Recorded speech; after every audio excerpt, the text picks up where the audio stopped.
بسم اللہ الرحمن الرحیم۔ بڑا خوبصورت سوال ہے، غسل ہے کیا اس کے بعد نماز پڑھ سکتے ہیں؟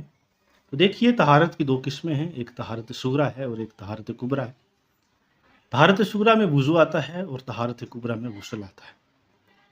جب آپ کو غسل کی ضرورت نہیں ہے تو پھر آپ طہارت صغریٰ سے نماز پڑھ سکتے ہیں، یعنی وضو کر سکتے ہیں۔ لیکن اگر آپ کو غسل کی ضرورت ہے تو پھر آپ کو طہارت کبریٰ یعنی غسل کرنا ہوگا۔ تو کیونکہ غسل خود طہارت کبریٰ ہے، تو طہارت کبریٰ کے بعد اگر آپ نے کوئی اور کام نہیں کیا، مثال کے طور پر اگر آپ نے 10 بجے غسل کیا اور ظہر کی نماز ہے، اس دورانیے میں کتنا وقت گزر گیا، اس میں ہو سکتا ہے کہ آپ کی حدث ہو گئی ہو، آپ سے وضو ٹوٹ گیا ہو۔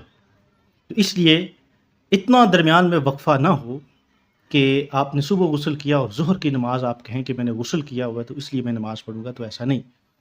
ہاں، اگر آپ نے غسل کیا اور غسل کرنے کے بعد فوراً ہی نماز کا وقت تھا تو آپ نے اسی غسل والے وضو سے، یعنی غسل سے پہلے آپ نے وضو کیا اور پھر اس کے بعد آپ نے نماز پڑھ لی، تو اس میں کوئی حرج نہیں ہے، کیونکہ وضو جو ہے وہ طہارت صغریٰ ہے اور غسل جو ہے وہ طہارت کبریٰ ہے، اس میں کوئی بات نہیں۔ آپ غسل سے پہلے جو وضو کرتے ہیں اور اس کے بعد غسل کرتے ہیں، اسی غسل والے وضو سے آپ نماز پڑھ سکتے ہیں، اور اس دورانیے میں کہ وقت زیادہ نہ گزرا ہو۔